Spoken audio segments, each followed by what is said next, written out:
에스라 6장 19절부터 22절 말씀입니다.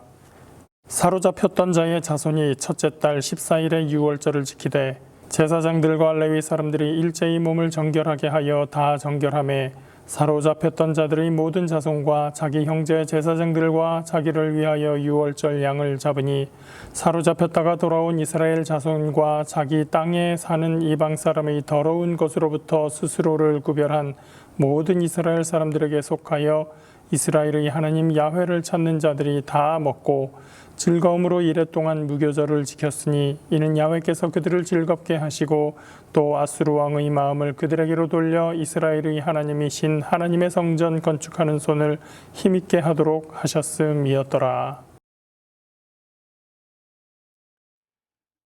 여러분 반갑습니다. 잘 지냈나요?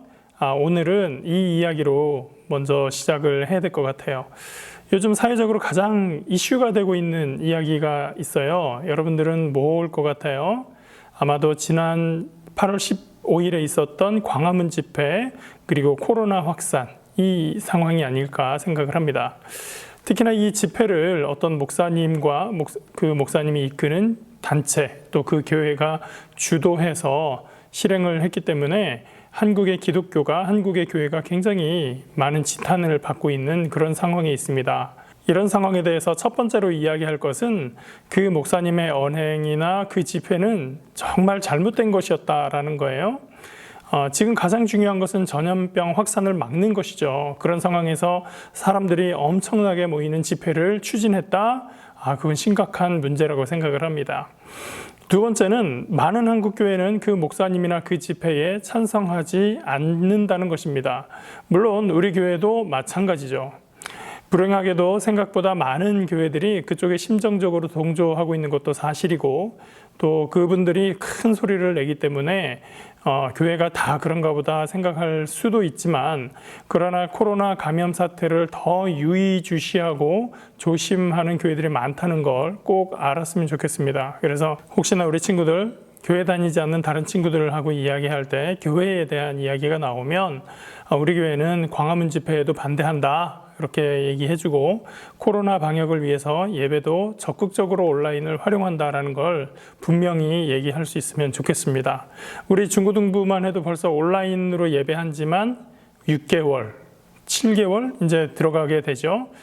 그만큼 우리도 심각하게 이 상황을 생각하고 조심하고 있다라는 걸 분명하게 얘기해 줄 수 있으면 좋겠어요. 오늘은 지난주에 이어서 에스라 두 번째 시간입니다. 포로 생활을 하던 유다 백성들이 페르시아의 고레스 왕의 명령으로 본국으로 돌아와서 예루살렘 성전을 짓기 시작했다라고 하는 것이 지난주에 이야기했던 에스라 3장까지의 내용이었습니다. 그리고 에스라 4장으로 넘어오게 되는데 이때부터 상황이 굉장히 긴박하게 돌아가게 됩니다.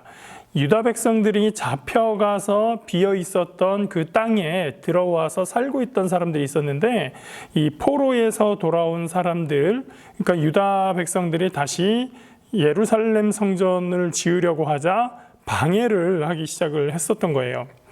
왜 그랬을까?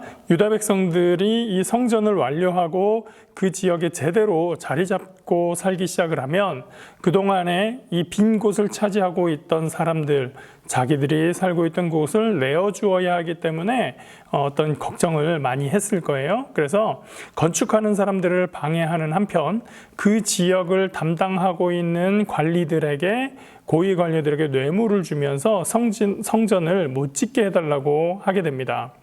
그러다가 나중에는 페르시아의 왕에게까지 편지를 보내게 되는 거죠. 그 편지 내용이 에스라 4장 11절부터 기록이 되어 있는데 그 핵심적인 내용은 뭐냐면 유다 사람들이 예루살렘 성을 건축하고 성곽을 완공하고 나면 다시는 페르시아에 조공도 세금도 바치지 않을 것입니다. 결국 페르시아에 손해가 날 텐데 역사책을 한번 조사해 보세요 라고 왕에게 편지를 보내게 된 거죠. 얼마 후에 이 왕으로부터 편지가 도착을 합니다.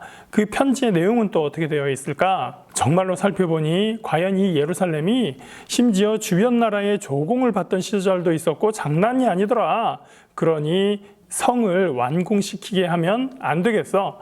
공사를 멈추도록 해라. 이런 내용이었어요. 이때로부터 성전 공사가 중단되게 됩니다. 그런데 여러분, 우리가 뭔가 해야 되는데 라고 생각을 하고 있고 그걸 막상 실행하지 않잖아요. 그러면 생각보다 시간이 굉장히 빨리 지나갑니다. 목사님이 예전에 어디로 이사를 한번 간 적이 있는데 방이 좀 되게 좁았어요. 목사님 책이 굉장히 많았었는데 그 방이 참 좁다 보니까 박스를 막 이렇게 쌓아놨는데 정리할 엄두가 안 나는 거예요. 그래서 좀 시간 있을 때 해야지, 다음에 좀 쉴 때 해야지. 근데 계속 일을 하고 그러다 보니까 몸이 피곤해. 이번 주말에 좀 쉬면서 해야지. 주말이 되면 너무 힘들어, 귀찮아. 그래서 한 주 넘기고 2주 넘기고 한 달이 넘고 그러다 보니까 한 3개월이 후딱 지나는 거예요. 그렇게 몇 달이 순식간에 지나길래 이러면 안 되겠다. 그러고서 어느 날 마음 잡고 그냥 피곤해도 그 책을 다 정리했었던 그런 적이 있었습니다.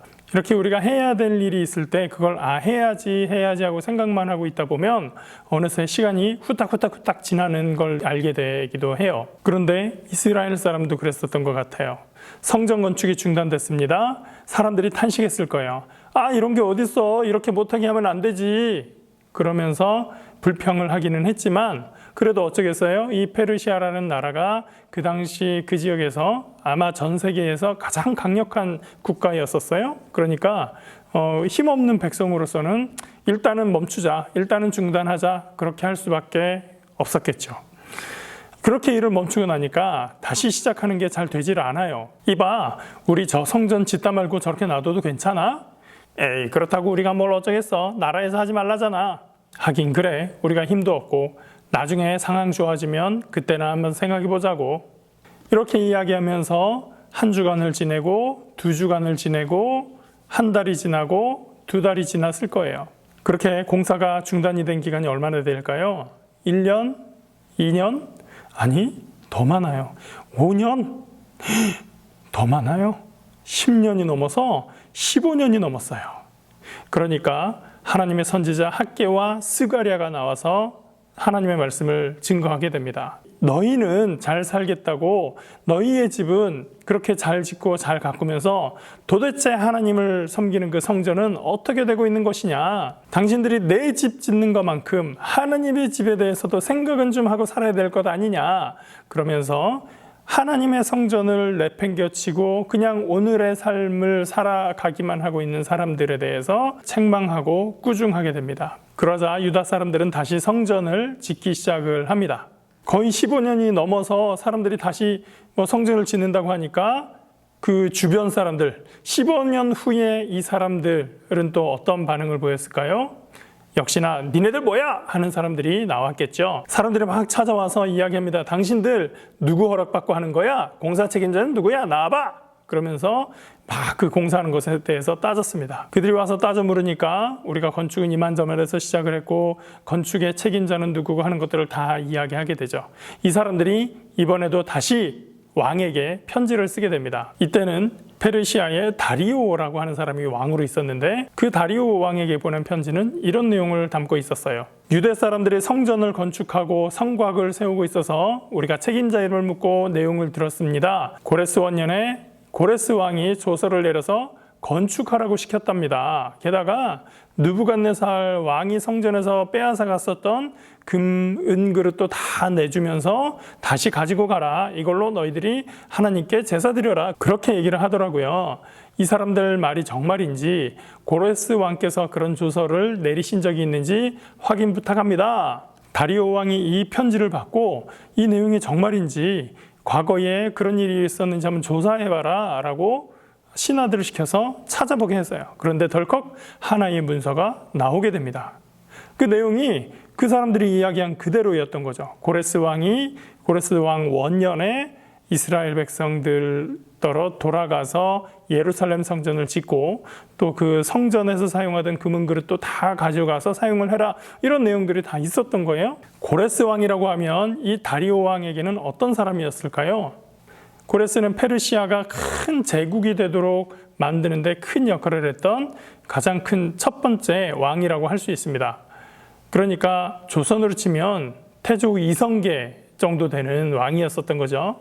그러니까 이 다리오가 한 세종대왕 정도 된다고 하면 할아버지 왕이 지시했었던 그런 내용을 세종대왕이 봤을 때 어떤 느낌이었을까? 그런 느낌으로 이 다리오 왕이 그 내용을 읽게 된 것이죠. 우리 할아버지께서 이걸 시키셨네. 그러면 이대로 해야 되겠네. 라고 생각을 하게 되는 거죠. 그래서 다리오 왕이 조서를 다시 내리게 됩니다. 이제 유브라데강 건너편 총독 다뜨네와 스달보스네와 너희 동관 유브라데강 건너편 아바삭 사람들은 그곳을 멀리하여 하나님의 성전 공사를 막지 말고 유다 총독과 장로들이 하나님의 이 성전을 제자리에 건축하게 하라. 세금이 들어오면 성전 건축 경비로 제공을 하고 번제에 필요한 가축과 재료들을 요구하는 대로 공급하고 만약에 이 명령을 제대로 전하지 않고 고친다면 저형하겠다. 그런 내용의 조서를 내려보냅니다. 당대 세계 최고의 권력자가 이렇게 명령을 내리니까 반대하던 사람들도 어쩔 수 없이 이 명령을 받들어서 이스라엘 사람들을 도와주게 됩니다. 그래서 공사를 시작한 지 4년 만에 이 성전이 마무리되게 되는 것이죠. 드디어 성전이 완공됐습니다. 솔로몬의 성전이 무너진 지 70년 만에 두 번째 성전, 제2성전이 완공되어서 하나님께 예배드릴 수 있는 장소가 생기게 된 것이죠. 이제 제사장들을 중심으로 백성들은 하나님께 성전을 봉헌하는 제사를 드립니다. 지난주에 얘기한 것처럼 성전이 무너진 지 70년 만에 다시 세워진 이 성전을 바라보며 많은 사람들이 감격했을 것입니다. 그리고 성전이 없어진 동안 지키지 못했었던 이스라엘의 가장 큰 명절 유월절을 지키기 시작했습니다. 오늘 본문 말씀이죠. 사로잡혔던 자의 자손이 첫째 달 14일에 유월절을 지키되 제사장들과 레위 사람들이 일제히 몸을 정결하게 하여 다 정결하매 사로잡혔던 자들이 모든 자손과 자기 형제 제사장들과 자기를 위하여 유월절 양을 잡으니. 자, 이 유월절은 언제부터 생겼던 명절이었죠? 이스라엘 백성들이 옛날 출애굽할 때 애굽에서 10번째 재앙 장자의 재앙을 앞두고 그 재앙을 피하기 위해서 하나님께서 명령하셨던 그것을 지키고 기념하는 절기였어요. 출애굽할 때에 생겨났었던 바로 그 명절을 이제 포로로 잡혀갔던 사람들이 돌아와서 하나님께서 주신 그 땅에서 예배하면서 이 절기를 드릴 수 있게 되었으니 굉장히 감격적이었겠죠. 그들은 이렇게 그곳에서 하나님께 유월절 예배를 드릴 수 있게 되었습니다. 예루살렘 성전을 짓는 동안 항상 순탄하지 않았고 어려운 일이 있었던 것처럼 우리가 비록 하나님의 일을 한다고 하더라도 어려운 일은 다가올 수 있습니다. 유다 사람들은 주변 사람들이 반대하고 방해하자 하던 일을 멈추고 성전 건축이라고 하는 그 목표를 놓아버렸어요. 그랬다가 학개와 스가랴라는 이 선지자들의 책망과 꾸중을 들은 후에야 다시 일어나서 일을 하기 시작을 합니다. 그리고 그렇게 그들이 일어나서 하나님의 일을 시작했을 때 하나님의 도우심을 그들은 경험할 수 있었던 거예요. 그들은 하나님의 성전을 건축한다는 이 목표를 하나님의 도우심 아래에서 이룰 수 있게 되었고 회복할 수 있게 되었습니다. 우리가 살아가는 동안에도 목표를 향해 나아가는 동안 수많은 어려움과 장애물이 발생할 수 있습니다. 장애물이 있을 때마다 멈추고 포기할 수는 없겠죠. 장애물은 때로 우리의 방향을 바꾸게 하는 계기가 되기도 하지만 그 장애물을 극복하고 활용하게 되면 우리에게 더 좋은 결과를 가져다 줄 수 있습니다. 왜냐하면 하나님께서 일하시기 때문입니다. 장애물과 어려움 앞에서 우리가 낙심하지 말고 믿음으로 하나님 앞에 우리의 삶을 맡기고 나아가면 하나님께서 우리를 도우시고 그 목표를 이루게 해주실 거예요. 우리 모두 낙심하지 말고 우리를 도우시는 하나님의 손을 힘입어서 목표를 향하여 달려가는, 그래서 승리하는 주님의 자녀들 되기를 예수님의 이름으로 축복합니다. 기도하겠습니다. 사랑의 하나님, 이스라엘 백성들이 성전 건축을 포기했을 때 그들은 아무것도 이룰 수 없었지만 하나님의 도우심을 믿고 하나님을 의지하며 다시 그 일을 추진했을 때 하나님께서 도우시는 것을 경험하고 마침내 그것을 이뤄낼 수 있었던 것을 우리가 보게 됩니다. 하나님, 우리 인생에서도 우리가 목표 앞에서 장애물 때문에 낙심하고 물러서지 않게 하여 주시고 주님 도우시는 것을 믿고 의지하며 그 목표를 향해서 달려나가는 우리 친구들 될 수 있도록 인도하여 주시옵소서.